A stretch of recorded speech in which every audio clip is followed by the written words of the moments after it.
前方百计，等下一世晨曦，诚心再相遇，毫不犹豫。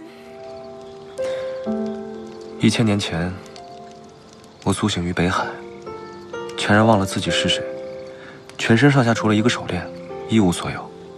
我便云游3界，遍寻自己的身世。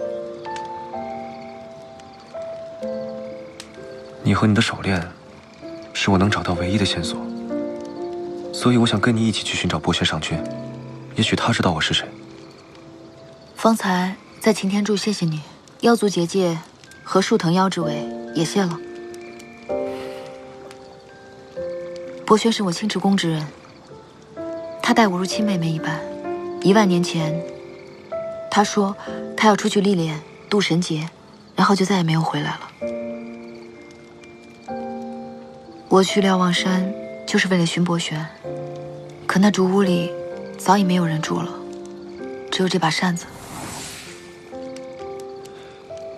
紫月妖君的法器，所以你怀疑博轩跟紫月妖君有关，才去妖界。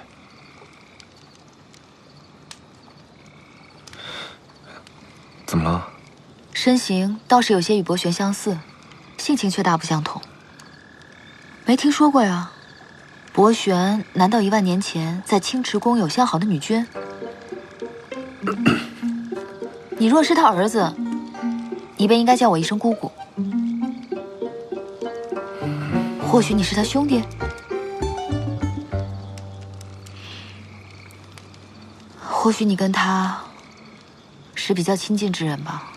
博轩从来不会随意赠予别人东西，总归是我年少时不懂事，只知缠着他玩耍，从未问过有关于他身世的事情。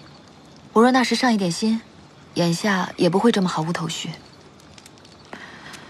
皓池，你去哪儿？我乃天界上神，你凭何直呼我姓名？神君要带我去见何人？带你？我已经告诉你博轩是谁，你若想见他，直接去寻他便是。那你呢？我去哪儿与你何干？我讨厌与天宫有联系的人。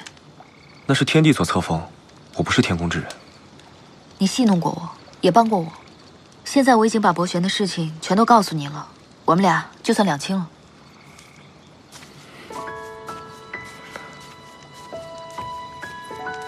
一生一默，总是幸运，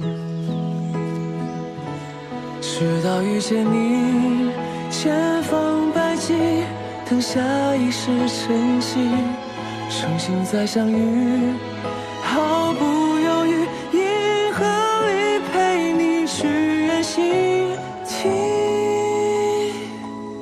彼此感应，靠近，三言两语。若如此良辰，若如此美景。